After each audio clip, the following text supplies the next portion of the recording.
ইউসুফ আলাইহিস সালাম বলেছিল না যে আমি বিশ্বস্ত, আমাকে দায়িত্ব দেন? আমি বলতে চাই আমি বিশ্বস্ত, আমাকে দায়িত্ব দেন। আমাকে 5 বছর সময় দেন, পুরো দেশের শিক্ষা সিস্টেম চেঞ্জ করে দেবো ইনশাআল্লাহ।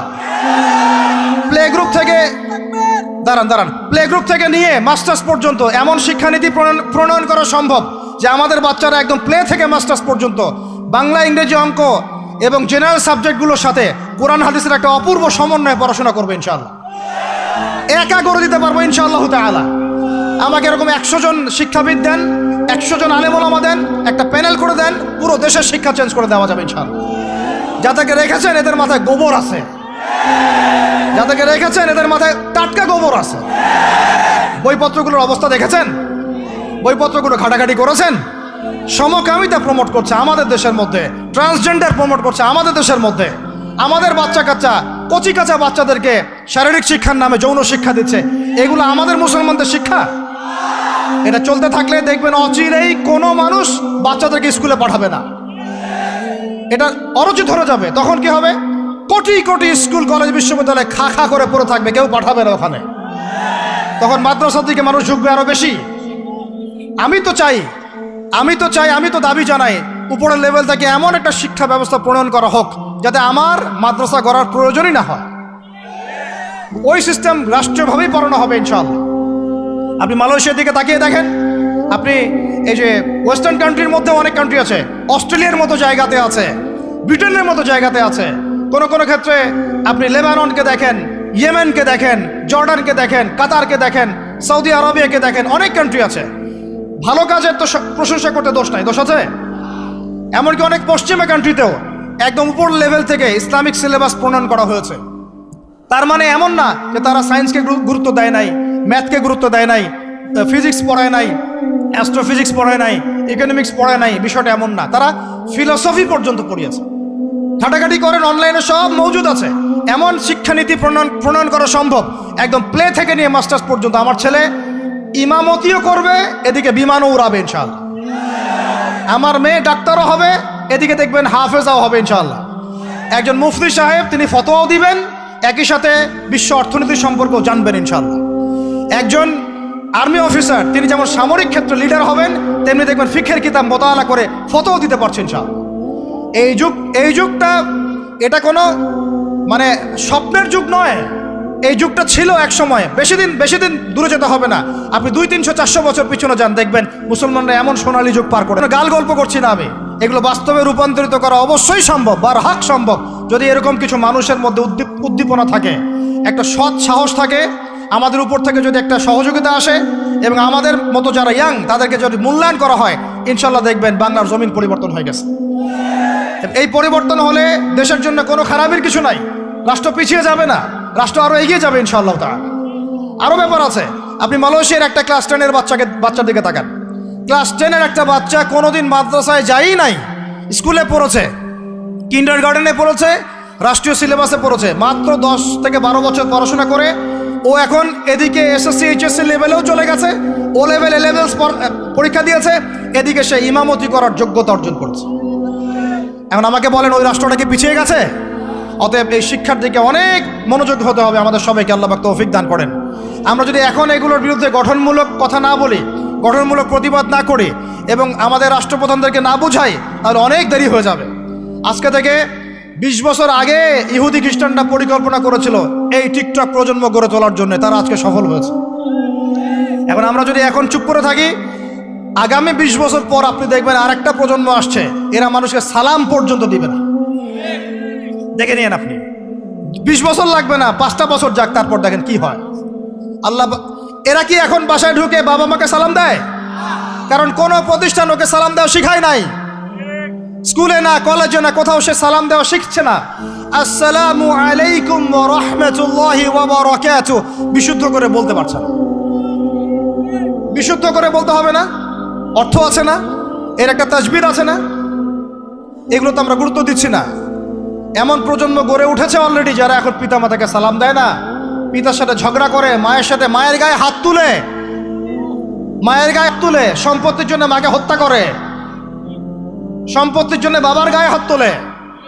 ওদিক থেকে মাস্টার ডিগ্রি পাশ করে আসে ব্রিটেন থেকে, অক্সফোর্ড থেকে, কেমব্রিজ থেকে, আয়েশা এদিকে প্রফেসর হয়েছে বিভিন্ন বিশ্ববিদ্যালয়ের, বাবা পড়ে আছে বৃদ্ধাশ্রমে। কতগুলো এক্সাম্পল নেবেন? আপনার কাছে মনে হচ্ছে পুরো বিশ্বের শিক্ষা খুব উন্নত? বাহ্যিকভাবে বস্তুবাদী ক্ষেত্রে উন্নত, মঙ্গলে যাচ্ছি, চাঁদে যাচ্ছি, স্যাটেলাইট পাঠাচ্ছি ইত্যাদি, তো এগুলো বস্তুবাদী উন্নতি। আদতে কি হচ্ছে দেখেন, নীতি নাই, শিক্ষা অর্জন করার পর নৈতিকতা নাই, চরিত্র নাই, সালাম কালাম নাই, ধর্মভীরুতা নাই, আমানতদারিতা নাই। একজন ডক্টর, সে মাশাআল্লাহ ডক্টর হয়েছে, হওয়ার পরে এখন সে দেখছি কসাই হয়ে গেল। তাহলে কোন শিক্ষাটার ঘাটতি হলো? নীতির, নৈতিকতার, ইসলামের ওই বুঝটা নাই, পরকালীন কনসেপ্ট নাই। একজন ইঞ্জিনিয়ার মাশাআল্লাহ, আপনি theta, sine theta, cos theta সব তো বুঝেন মাশাআল্লাহ। আপনি একজন আর্কিমিডিস থেকে শুরু করে পিথাগোরাস সব করে ফেললেন, কিন্তু ইঞ্জিনিয়ার হয়েও তো আপনি চোর হলেন। তাহলে কোন শিক্ষার অভাব হলো বলেন? একটা মেয়েকে আপনি দেখছেন মাশাআল্লাহ এগিয়ে যাচ্ছে, বাপরে বাপ, ফেমিনিস্ট রেভলিউশন। আদতে ওর গায়ে এখন একটা গেঞ্জি, ওর গায়ে পায়ে একটা জিন্সের প্যান্ট, বাইরের চলাফেরা দেখে তার অঙ্গ প্রত্যঙ্গ সব স্পষ্ট দেখা যাচ্ছে, সে স্পষ্ট বেপরদায় চলছে। একটা ছেলেকে আপনি দেখছেন বাহির থেকে পড়ে আসলো, এসে এখানে ট্রান্সজেন্ডার হয়ে গেল, লিঙ্গ পরিবর্তন করতেছে। ছেলেপেলেকে দেখছেন এখানে ডিগ্রি অর্জন করেছে, কিন্তু মাদক ছাড়তে পারছে না, মেয়েদের সাথে জেনা ছাড়তে পারছে না, সমকামিতা ছাড়তে পারছে না। শিক্ষার সংজ্ঞাটাই বা আসলে কি? তাহলে সংজ্ঞাটা কি? এডুকেশনের সংজ্ঞাটা কি আমাকে বলেন? শিক্ষার মূল সংজ্ঞাটা কি? আমরা কি এই বিশ্বের মূল শিক্ষা ব্যবস্থা কি মুসলমানরা গড়ে দেয় নাই? একটা বই কিনেন বাসায় গিয়ে, যে এই বিশ্বের 1000 সেরা আবিষ্কার, ওখানে দেখবেন সবগুলো মুসলমানদের নাম আছে না নাই? আপনি যে ল্যাপটপ চালাচ্ছেন, অ্যালগোরিদম কে দিয়েছে? হিন্দু ভাইরা দিয়েছে, খ্রিস্টান ভাইরা দিয়েছে। আমি বোঝানোর জন্য ভাই বলছি, বৌদ্ধ ভাইরা দিয়েছে, ইহুদিরা দিয়েছে, এরা দেয় নাই। কারা দিয়েছে? মুসলিমরা দিয়েছে। আপনি যে মেডিকেল সায়েন্সের কথা বলছেন, মূল জিনিসটা কে দিয়েছে? মুসলিমরা দিয়েছে। রক্ত সংবহন তন্ত্র কারা আবিষ্কার করেছে? মুসলিমরা। আপনি জাবির ইবনে হাইয়ানকে ছাড়া আপনি কেমিস্ট্রি পড়াতে পারবেন না। ইবনে রুশদ, ইবনে সিনাকে ছাড়া আপনি মেডিকেল সায়েন্স আগাতে পারবেন না। আপনি ইবনে রুশদ ছাড়া এই যে আমরা পাটিগণিত, বীজগণিত, জ্যামিতি, ত্রিকোণমিতি, পরিমিতি করে আপনি পড়তে পারবেন না। আমরা তো জেনারেল লাইন পড়েছি, আমাদের সাথে বসেন, এগুলো হয়তো সবাই আপনাকে বোঝাতে পারবে না। মূল জ্যোতির্বিদ্যায় যাচ্ছেন, আপনি অ্যাস্ট্রোনমিতে যাচ্ছেন, অনেক কিছু করছেন, আপনি মুসলিমদেরকে ছাড়া এক পা আগাতে পারবেন না। মূল ভিত্তিটা গড়ে দিয়েছে কারা? উমাইয়ারা, আব্বাসীয়রা, সেলজুকরা, উসমানীয়রা এবং 4 খলিফার সময়। এই সময়ে এই শিক্ষার মূল ভিত্তিটা দাঁড়িয়েছে। এই যে আমরা যে নাহু সরফের কিতাবগুলো পড়ি, আমাকে বলেন তো, নাহু সরফের কিতাব রাসূলের যুগে ছিল? বলেন, ছিল না। কোন খলিফার সময় থেকে এগুলো সারা বিশ্বে ছড়িয়ে গেল? নাম জানেন? আলী ইবনে আবি তালেব। কি নাম? আলী ইবনে আবি তালেব। আরবি ব্যাকরণের পুরো ভিত্তি দিয়ে দিয়েছেন তিনি, লুকা দিয়ে দিয়েছেন, কায়দাগুলো দিয়ে দিয়েছেন। এখন সারা বিশ্বের মানুষ আরবি পড়ছে, আরবি বুঝতে পারছে, ব্যাকরণ বুঝতে পারছে, কোরআন নিয়ে গবেষণা করতে পারছে। প্রত্যেকটা সেক্টর, ধর্মীয় অঙ্গন বলেন, অর্থনীতি বলেন, জ্যোতির্বিদ্যা বলেন, কেমিস্ট্রি, ফিজিক্স, যাই বলেন, মুসলমানদের কাছে আগাতে পারবেন। তাহলে আমরা যে যুগে ছিলাম সেইখানে কি ফিরে আসা যাবে না? সম্ভব না। তাহলে প্রয়োজন কিসের? প্রয়োজনটা হচ্ছে, আমি জেনারেল শিক্ষার বিরোধী নই, কোশ্চিনকালেও নয়। জেনারেল শিক্ষা থাকবে, ইংরেজির প্রয়োজন আছে, বাংলা অবশ্যই প্রয়োজন আছে, মুক্তিযুদ্ধ সংস্কৃতি আমরা জানবো, শিখবো, চেতনা ধারণ করব, সব ঠিক আছে। আমরা সমাজবিজ্ঞান পড়ব, দর্শন পড়ব, সায়েন্স পড়ব, আর্টস পড়ব, কমার্স পড়ব, সব ঠিক আছে ভাই। মেডিকেল সায়েন্স পড়েন, ইঞ্জিনিয়ারিং পড়েন, কিন্তু কোরআন বাদ দিয়ে নয়, হাদিস বাদ দিয়ে নয়, আকিদা বাদ দিয়ে নয়, সিরাত বাদ দিয়ে নয়, ফিকহ বাদ দিয়ে নয়। রাজি আছেন ইনশাআল্লাহ? এখন আমাকে বলেন, এর উপায় কি? এর আসল উপায় কি? এখন এটা কি আপনি চাইলেই প্রতিষ্ঠা করতে পারবেন? আমার ক্ষুদ্র জ্ঞানে আমার কাছে 3টা উপায় মনে হয়। কয়টা উপায় ভাই? এক নম্বরটাই সবচেয়ে সেরা উপায় এবং সবচেয়ে কঠিন উপায় এবং একই সাথে সবচেয়ে ইফেক্টিভ উপায়। এটা যদি করা যায় তাহলে আর 2-3-এর প্রয়োজন হবে না। সেটা হলো, জাস্ট যদি আমাদের ঊর্ধ্বতন কর্তৃপক্ষ, আমাদের শিক্ষা মন্ত্রণালয়, আমাদের গভর্নমেন্ট, আমাদের প্রশাসন, আমাদের সরকার, তারা যদি একটা টেবিলে বসে ওলামায়ে কেরামদেরকে নিয়ে বসে, প্রতিভাবান ইয়াংদেরকে নিয়েও বসে, শিক্ষা নিয়ে যাদের অবদান আছে, তাদেরকে নিয়ে বসে যদি একটা শিক্ষানীতি প্রণয়ন করে যে না, আমাদের দেশটা মুসলিম কান্ট্রি, বেশিরভাগ মানুষই মুসলমান, মুসলমান জনগণ, মুসলমান যুবক, মুসলমান যুবতী, মুসলমান শিশু কিশোর বেশিরভাগই মুসলিম, অ্যাজ এ ডেমোক্রেটিক সিস্টেম এখানে বেশিরভাগই মুসলিম, তাহলে তাদের স্বার্থ বিবেচনা করে আমরা একটা শিক্ষানীতি প্রণয়ন করি না কেন? একটা শিক্ষানীতি প্রণয়ন করি যেখানে প্লে গ্রুপ থেকে শুরু করে মাস্টার্স পর্যন্ত আমরা মাশাআল্লাহ দুইটা শিক্ষাকে সমন্বয় করে দেব। এই সমন্বয়টা করলে আমার ছেলে বললাম তো দুই দিকেই ইনশাল্লাহ এক্সপার্ট হবে। আমাদেরকে আলাদা করে কোনো প্রতিষ্ঠান খুলতেও হবে না। এটা কি করা যায় না? এটা যদি করা যায় তাহলে আমাদেরকে আলাদা করে কোনো মাদ্রাসাও খুলতে হচ্ছে না এখন, বরং যা আছে এটা দিয়ে যথেষ্ট, যা আছে এটা দিয়ে যথেষ্ট। আর সুন্দর নীতি থাকবে, সিলেবাস করে দেওয়া হবে, দেখবেন সবাই একই ভাষায় কথা বলছে, একই শিক্ষা শিক্ষিত হচ্ছে। একটা লেভেল পর্যন্ত অ্যাটলিস্ট মানুষ নৈতিক শিক্ষা পাবে, ইসলামী শিক্ষা পাবে। পরবর্তী খেলটি আলাদা হয়ে যাবে, তারা কেউ ইঞ্জিনিয়ার, কেউ ডক্টর ইত্যাদি ইত্যাদি হতে পারে। এটা যদি আমাকে বলেন, আমাকে 5টা বছর সময় দেন, 5 বছর সময় দেন, যদি মূল্যায়ন করেন, আমি ইউসুফ আলাইহিস সালামের মতো বলতে বাধ্য হচ্ছি এখন, কারণ আমি এটা দেখে অনেক ব্যথিত হচ্ছি। কেউ বলুক না বলুক, আমি কোনো দলের পক্ষ থেকে বলছি না, কোনো মতের পক্ষ থেকে না, কোনো রাজনৈতিক ব্যক্তিবর্গের পক্ষ থেকেও নয়, আমি আমার ব্যক্তিগত ব্যক্তি স্বার্থের পক্ষ থেকে বলছি, আমাকে 5টা বছর সময় দেন, ইনশাল্লাহ এটা আমি করে দিতে পারবো।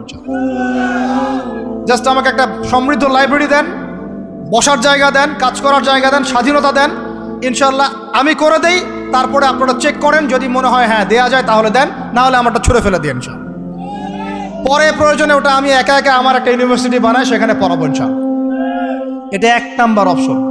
2, যদি এটা না করা হয়, আর এটা না করার সম্ভাবনাও আছে, কারণ আমি বলছি পুরো বিশ্ব আমরা নিয়ন্ত্রণ করি না, আমরা নিয়ন্ত্রিত। আমরা কি নিয়ন্ত্রিত? তারপরে দ্বিতীয় অপশন হচ্ছে, যতগুলো শিক্ষা প্রতিষ্ঠান এখন আছে, স্কুল হোক আর মাদ্রাসা হোক, এগুলোতে আপনারা সিলেবাসের মধ্যে একটু সমন্বয় নিয়ে আসার চেষ্টা করেন। সিলেবাস একটা আছে, ঠিক আছে, বুঝলাম, একটু সমন্বয় আনার চেষ্টা করেন। সমন্বয় করে অ্যাটলিস্ট বাংলা ইংরেজির সাথে আরবিটাকে মিক্স করার চেষ্টা করেন। আমার ছেলে কোরআন শিখলে কোনো সমস্যা নাই, সে বিপদগামী হবে না, সে গোমরা হবে না, সে কখনো জঙ্গি সন্ত্রাসী হয়ে যাবে না ইনশাআল্লাহ, বরং সে এই দেশের একজন সম্পদ হবে ইনশাআল্লাহ, ইনশাআল্লাহ তাআলা। তো এত ভয় কিসের? কোরআনকে এত ভয় কেন করেন? নবীর সুন্নতকে এত ভয় করেন কেন? সমস্যাটা হচ্ছে কোরআন হাদিসের সঠিক ব্যাখ্যাটা না প্রচার করার কারণে কোনো কোনো ক্ষেত্রে মানুষ উগ্র হয়ে যাচ্ছে, এটা সত্য। কিন্তু আমরা সেই উগ্রতা ছড়াতে চাই না। আমরা কোনো বিচ্ছিন্ন জনগোষ্ঠী নই, আর আমাদের কোনো গোপন কোনো এজেন্ডাও নাই। আমাদের এজেন্ডা একদম স্পষ্ট পরিষ্কার। আমরা বাইতুল মুকাদ্দাস চাই, আমরা মুসলমানদের মধ্যে নৈতিকতা চাই, সুন্দর শিক্ষানীতি চাই, হালাল অর্থনীতি চাই, এবং হালালভাবে বেঁচে খেয়ে আল্লাহর ইবাদত করতে চাই, এতটুকুই। এর বেশি কিছুই আমরা চাই না। এর বেশি কিছু চান না? আল্লাহ পাক আমাদের সবাইকে তৌফিক দান করেন। তো এই 2 নম্বর অপশনটাও এফেক্টিভ যদি আপনারা করতে পারেন।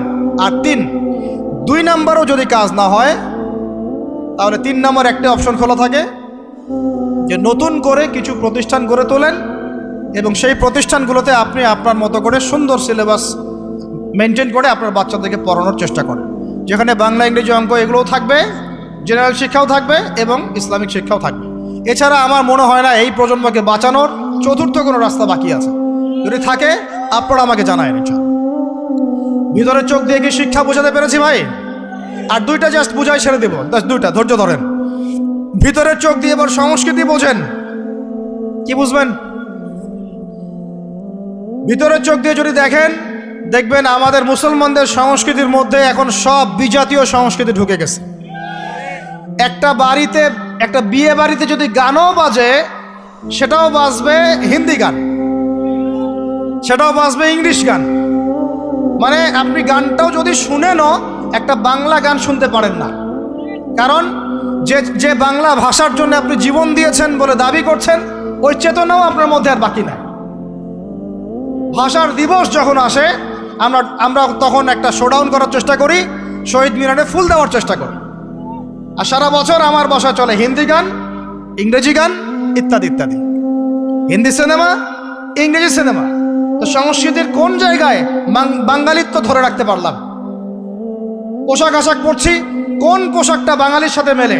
জুব্বা দাড়ি টুপি নাকি জিন্সের প্যান্ট আর গেঞ্জি? বলেন। শেরে বাংলা একে ফজলুল হকের দিকে তাকান, মৌলানা ভাসানের দিকে তাকান। সংস্কৃতি কি ছিল আমাদের? আমাদের বাপদাদাদের যুগটা চলে যান, ওই ফজরের আগে তারা ঘুম থেকে উঠতেন। আসসালাতু খায়রুম মিনান নাওম, কানে গেলে ঘুম থেকে উঠে যাইতেন, নামাজ পড়তেন। বাংলার ঘরে ঘরে কোরআন তেলাওয়াত শোনা যাইতো। এখন কি শোনা যায় ফজরে? ফজরে পুরা ঘুম।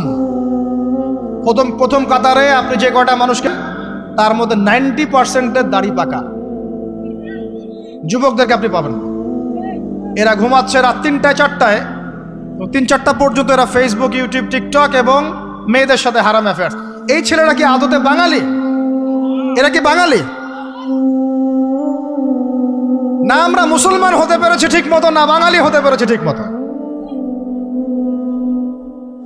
যখন ইংরেজ বিরোধী বিদ্রোহ চলছিল না, তখন বাঙালিরাও কবিতা লিখেছিল হিন্দিতে। আপনারা তো এগুলো হিস্ট্রি পড়েনও না। তখন তারা বলতেন, একটা স্লোগান দিতেন, सरफरोशी की तमन्ना अब हमारे दिल में है, देखना है जोर कितना बाजुए कातिल में है। বুঝেন না এই কথা? আমাদের মনের মধ্যে এখন সরফরোশি কি তামান্না, স্বাধীনতার চেতনা আমাদের মনের মধ্যে এসেছে। দেখার বাকি আছে জালেমের বাহুতে কত শক্তি আছে।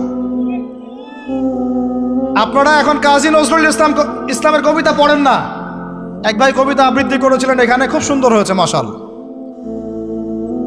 মাশাআল্লাহ। এগুলোর চর্চা কোথায়? সংস্কৃতি নিয়ে যে আমরা এত বড়াই করি, বলেন বাঙালির সংস্কৃতির চর্চা কোথায়? কাজী নজরুল ইসলামের কবিতা আমরা আমাদের পাঠ্যপুস্তকে পড়েছি। ওমর রাদিয়াল্লাহু আনহুকে নিয়ে কবিতা ছিল, মনে আছে? মনে নেই, ভুলে গেছেন? আমরা পড়েছি, মনে নেই আপনাদের? আস্তাগফিরুল্লাহ। উমর ইবনুল খাত্তাব আমিরুল মুমিনিন, তোমার কি জানি, তোমার স্মৃতি আজানের ধ্বনি না, জানে না মুয়াজ্জিন। আমি ভুলে গেছি, অনেকদিন আগে পড়া, এগুলো আমি চর্চা এখন করি না।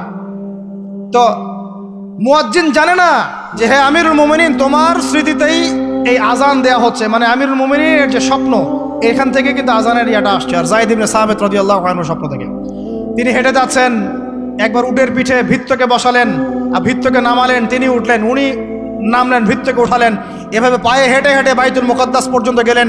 জানেন না আপনারা এগুলো ঘটনা? কোথায় এগুলো, কোথায় এখন বলেন? আছে পাঠ্যপুস্তকে? ঢাক, ঢোল, ডুগি, তবলা, কি শুরু করেছেন আপনারা? আসলে আসলে বাঙালি সংস্কৃতি বলতে কি বোঝাচ্ছেন? আহমেদ সফার নাম শুনেছেন? তাকে ছাড়া আপনি বাঙালি সংস্কৃতি কোথায় পাবেন? এই বাঙালি সংস্কৃতির ভিতরে এই যে ওলামায়ে কেরামের অবদান, এটা আপনি কিভাবে অস্বীকার করছেন?